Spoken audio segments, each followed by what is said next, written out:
Greetings. I'm Dr. Frita McCrae-Fisher, a nephrologist here in Atlanta, Georgia, and a proud member of the board of the National Kidney Foundation. I have the distinct pleasure of speaking with two of our very deserving honorees for this year's 2017 Paint Atlanta Orange Gala. We have Dr. William H. Cleveland and the lovely 12-year-old Belle Helton.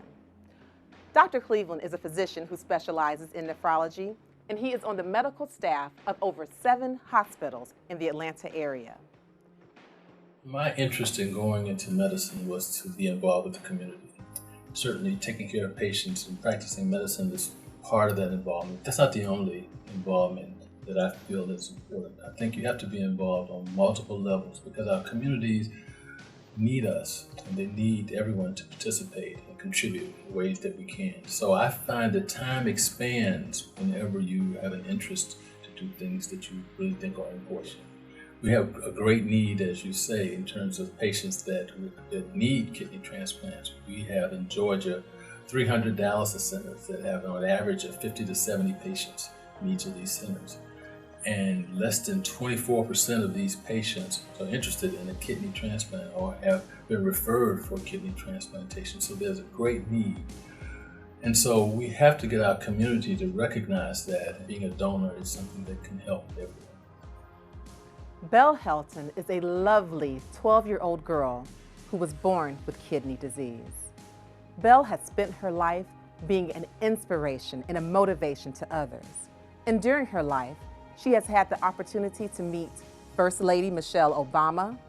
She has been able to sing with the country singers Lady Antebellum, and she has even been able to converse with Peyton Manning. Belle is a beautiful girl and a beautiful inspiration. Now, on the day that the actual transplant took place, Belle, do you remember that day? I do. It was a really exciting day for me, and I'm blessed to have my dad's kidney. And while I was going down the aisle when they were wheeling me down, I was like, I'm in my carriage, I'm in my carriage. And I said, I'm going to get my daddy's kidney, and everybody was just clapping for me.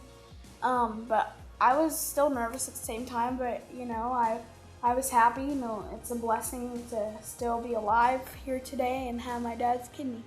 Alive and well and beautiful and just bringing joy to all of us who meet you. Well, now, thank you. Let me ask you, Miss Michelle, were you actually in the operating room with Belle when she received the kidney? I was not. I was in the waiting room.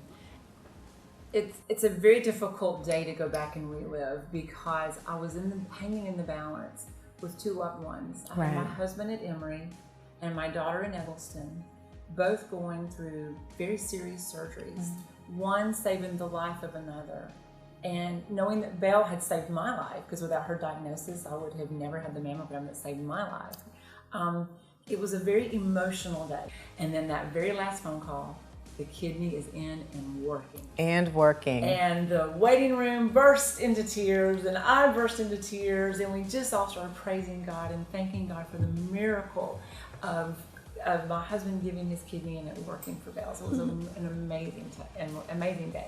Did you get any feedback from her surgeon on what her attitude was like or anything that she said right before the procedure? I did. The story was heavily covered with the Atlanta media, Fox 5 News, and the cameraman in Belle's OR said that when they wheeled Belle into the operating room, normally children are a little medicated because they're nervous and they're scared, but not Belle. She was so excited that day to get her dad's kidney. We explained to Belle that we all have an extra organ, and she's getting her dad's spare kidney. So in her world, she's seen nothing but excitement about this. And it was goodbye dialysis machine, which was really exciting for her. So when they wheeled her into the operating room, the cameraman shared with me a few days later that the surgeon was over just scrubbing. It was a very quiet, serious atmosphere, cold. And Belle says, "Excuse me," to the surgeon, and he turns around and very surprised, look that Belle's even, alert and speaking. And she lifts her little gown up and she says, "See these purple marks on my belly? Don't miss the spot. The kidney goes right here." And the whole room just burst into laughter. And what a blessing to me to know that that was her attitude and her demeanor before surgery. So your child was not nervous, not scared, but she's in there directing the transplant surgeon Yes, ma'am. Oh yeah. as to what to do. Telling her not to miss the spot. I am not afraid. Oh, Belle, and you should not be afraid. And I'm so happy to hear how you understand what a blessing you are, what a blessing you've been to your family, to your mother. Now, this is a lot of personality in one little Lot girl. to handle. Yes. It's a lot to handle. My mom taught me well. You never know what she's going to say, do you? No, ma'am. I just love that your story, your diagnosis, your living with kidney disease, living with happiness, with excitement, with joy, you're going around sharing your story. You're such a blessing to others. And I just appreciate you both for sharing the blessings that you've gone It was through. no problem at all. We're very blessed to be able to take the experiences that we've been through, whether they be negative or not, and hopefully inspire others and show others that there's hope. There is hope. And- You are a very blessed, beautiful family. It has been a joy speaking with you, and I appreciate you so too, much Miss for Dr. sharing yourselves. This is a beautiful young woman right here. Young, yes. You're like 20. Oh, you already know it. I know. I'm 20. I can just tell.